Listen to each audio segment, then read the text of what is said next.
স্ট্রিমের যে ওয়াচ ঘন্টাটা রয়েছে সেটা কি আমাদের মনিটাইজেশনের সময় কাউন্ট হয় কিনা, লাইভ নিয়ে সবচেয়ে কনফিউজিং যেই পার্টটা রয়েছে না, সেটা নিয়ে আজকে কিন্তু আলোচনা করতে যাচ্ছি। তো আর দেরি করব না, আমরা চলে যাব মূল ভিডিওতে। আজকের এই ভিডিওটি দেখার পর লাইভ নিয়ে আপনার আশা করি কোনো কনফিউশন আর থাকবে না। তো আসুন মূল ভিডিওতে চলে যাই। তো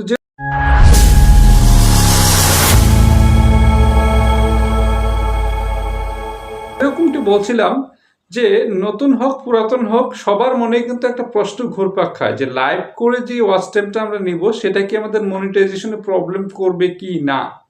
তো দেখুন, এটার সহজ উত্তর হচ্ছে আপনি যদি সঠিক নিয়ম মেনে সঠিকভাবে ভার্টিক্যাল লাইভ ফিট করেন তাহলে অবশ্যই সেই ওয়াচ টাইমটা কিন্তু আপনার মনিটাইজেশনে যুক্ত হয়ে যাবে। তো আমি তো মুখের কথায় কখনোই বিশ্বাস করি না এবং আপনারাও করবেন না। তো আমরা সেটার জন্য চলে যাব কিন্তু আমাদের মোবাইল স্ক্রিনে। এই যে মোবাইলটা হাতে নিয়ে নিলাম, ওয়াইটি স্টুডিওটা ওপেন করে নিব জাস্ট।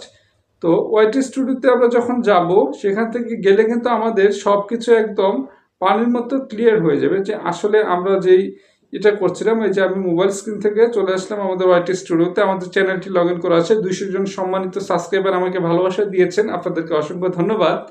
তো দেখুন, আমার সর্বশেষ যে লাইভ স্ট্রিমটা সেখানে 81 ভিউজ দেখাচ্ছে।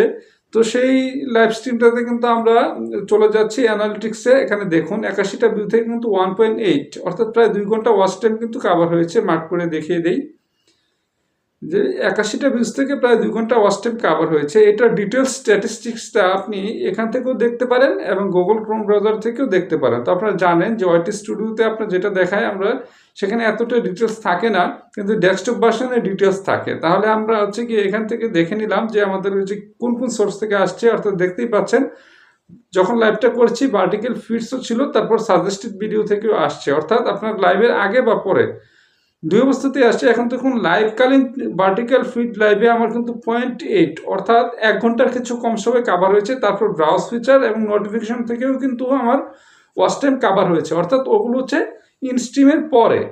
তো লাইভকালীন 0.8 আর লাইভের পরে কিন্তু আমার প্রায় 1 ঘন্টার মধ্যে কাভার হয়েছে। এখন আমরা চলে যাই সরাসরি মোবাইল থেকে ক্রোম ব্রাউজারে, সেটা আমরা ডেস্কটপ মুড করে নিয়ে দেখে নিব যে ডেস্কটপে আমাদের যে ডিটেলস স্ট্যাটিস্টিকটা দেখায় সেখানে আমাদের ওয়াচ টাইমটা যোগ হয়েছে কিনা। তো জাস্ট তার জন্য ক্রোম ব্রাউজারকে ডেস্কটপ মুড করে নিব। ডেস্কটপ মুডটা করে নিলে যেটা হবে, আমাদের মোবাইল এবং ডেস্কটপ দুটার মাঝে কোনো পার্থক্য থাকবে না। তো আমি হচ্ছে কি এই যেখানে ডেস্কটপ মোডটা এনেবল করে নিয়েছি। আপনারা এনেবল করে নেওয়ার পর জাস্ট হচ্ছে কি এখান থেকে অ্যানালিটিক্স বাটনে যাবেন। আমি একটু জুম করে দেখিয়ে দেই। ড্যাশবোর্ডের নিচে 3টা অপশন পরেই আপনার হচ্ছে দেখুন, ড্যাশবোর্ডের পরে আপনার 1, 2, 3 নাম্বারটাই কিন্তু আমাদের হচ্ছে এই যে চ্যানেল অ্যানালিটিক্স। সেখানে আমরা ক্লিক করে দেবো। জাস্ট অ্যানালিটিক্সে ক্লিক করার পর আমাদের একটা ইন্টারফেস আসবে, ওভারভিউ, কন্টেন্ট, অডিয়েন্স এবং হচ্ছে কি ইন্সপিরেশন। সেখান থেকে আমরা ওভারভিউ সেকশনটাতে রেখে সি মোরে ক্লিক করে দিব। তো সি মোরে ক্লিক করে দেওয়ার পরে আমাদের এখানে একটা ডিটেলস স্ট্যাটিস্টিক্স আসবে যে কোন ভিডিও থেকে বা কোন লাইভ থেকে কোন শর্টস থেকে আমাদের কতটুকু ভিউজ বা কতটুকু ওয়াচ আওয়ার কাউন্ট হয়েছে, এবং এটা কিন্তু জেনুইনলি শো করবে। এখানে তথ্যটা ইউটিউব নিজে দেয়। তো সেখান থেকে আমরা জাস্ট ফিল্টার করে নিব যে লাইভ থেকে আমাদের ওয়াচ আওয়ারটা কাউন্ট হয়েছে কিনা সেটা দেখে নিব। তো ফিল্টারে জাস্ট লাইভ স্ট্রিম কথাটা লিখে দিলাম। তো লিখে দেওয়ার পরে যেটা হলো, এখানে কিন্তু দেখতে পাচ্ছি আমরা যে আমার লাইভ থেকে 141টা ভিউ হয়েছে, 3 ঘন্টা ওয়াচ টাইম কভার হয়েছে। এবং সর্বশেষ লাইভটাতেও দেখুন 1.8, ওই যে আমি ওয়াইটি স্টুডিওতেও দেখিয়েছিলাম, ডেস্কটপ ভার্সনেও দেখিয়ে দিলাম। অর্থাৎ আপনি লাইভ করলে সেটা ভার্টিক্যাল ফিডে যেমন আসে, সাজেস্টেড ভিডিও মানে পরে যদি কেউ দেখে সেখান থেকেও আসে। মোট কথা লাইভ করলে ওয়াচ টাইমটা কিন্তু আপনার যোগ হয়ে যায় এবং এভাবে মনিটাইজেশন পেতে কোনো ঝামেলাই হয় না। তবে তার জন্য কি করতে হবে, লাইভ স্ট্রিমের যে নিয়মকানুনটা রয়েছে সেটা কিন্তু মেনে চলতে হবে। তো যেটা বলছিলাম যে লাইভ স্ট্রিমের নিয়মকানুন মেনে যদি আপনি নিয়মিত লাইভ করতে পারেন তাহলে যাদের ওয়াচ আওয়ার নিয়ে প্রবলেম হচ্ছে বা আইডির এনগেজমেন্ট কম, ইমপ্রেশন কম, রিচ কম, তারা কিন্তু লাইভ করলে খুব ভালো একটা রেজাল্ট পাবেন। দেখুন আমার আইডির রিচ কিন্তু খুবই কমে গিয়েছিল, যার ফলে আমি লাইভ করা শুরু করলাম এবং লাইভ করার পর এখন কিন্তু আমাকে ইউটিউব খুব ভালো ইমপ্রেশন দিচ্ছে।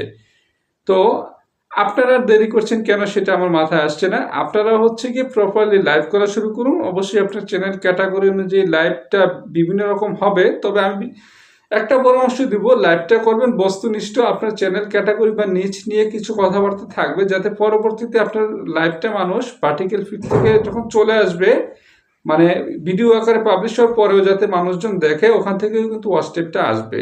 তো আশা করি আপনাদের উত্তরটা পেয়ে গিয়েছেন যে লাইভ করলে ওয়াচ টাইম অবশ্যই কভার হয়।